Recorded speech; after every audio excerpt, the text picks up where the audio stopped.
Memang berat ketika hidup tidak berjalan seperti apa yang kita rencanakan. Ketika impian yang kita kerjakan dan dia yang kita kira akan menemani kita selamanya, nyatanya semuanya memaksa kita untuk belajar mengikhlaskan. Ahlan wa sahlan di channel YouTube Kipodeas Official. Kami persembahkan untuk Anda semua renungan hati agar lebih dekat dengan Sang Ilahi. Assalamualaikum warahmatullahi wabarakatuh.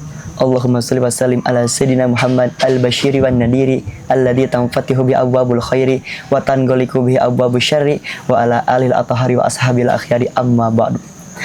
Para perindu ridho Allah Subhanahu wa taala, para pecinta baginda agung Nabi Muhammad sallallahu alaihi wasallam dimanapun Anda berada. Memang berat ketika hidup tidak berjalan seperti apa yang kita rencanakan. Ketika impian yang kita kerjakan dan dia yang kita kira akan menemani kita selamanya, nyatanya semuanya memaksa kita untuk belajar mengikhlaskan. Dalam hidup ini, kita akan terus didatangi oleh yang namanya ujian. Entah itu bencana seperti banjir di Sumatera, gempa di Cianjur, ataupun ditinggal oleh keluarga tercinta kita. Dalam hal ini, mungkin Allah ingin memberitahu kita tentang apa itu arti dari sebuah keikhlasan.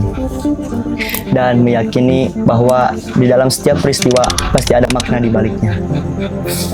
Orang yang ikhlas dalam hidupnya pasti akan tenang saat menghadapi kematian.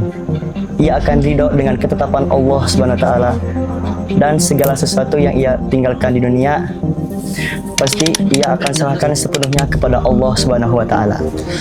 Ikhlasan juga mengajari kita agar kita menerima kematian orang-orang yang kita cintai. Mungkin kita bersedih tapi tidak berlebihan. Mungkin kita menangis tapi tetap ridho, karena kita tahu segala sesuatu itu milik Allah dan kita semua akan kembali kepadanya. Ikhlas bukan berarti tidak sedih saat kehilangan, akan tetapi ikhlas adalah menerima dengan hati yang tunduk meskipun air mata tetap mengalir. Ikhlas juga bukan berarti berhenti berusaha, akan tetapi ikhlas adalah menyerahkan hasil sepenuhnya kepada Allah Subhanahu wa taala. Di saat kematian datang, tak ada lagi harta, jabatan, popularitas, ataupun pujian manusia yang dapat menolong kita. Akan tetapi yang tersisa hanyalah amal yang kita lakukan dengan hati yang ikhlas. Banyak manusia yang melakukan beribu-ribu kebaikan, akan tetapi saat di akhirat, amal timbangan kebaikannya amat ringan. Karena apa? Karena dia melakukan amal kebaikan dengan niat yang salah, yaitu dia mengharap pujian dari manusia lainnya. Ada juga amal kebaikan yang nampak kecil di mata manusia, akan tetapi amat besar nilainya di hadapan Allah Subhanahu wa taala, yaitu amal yang dilakukan dengan hati yang tulus dan ikhlas kepada Allah Subhanahu wa taala.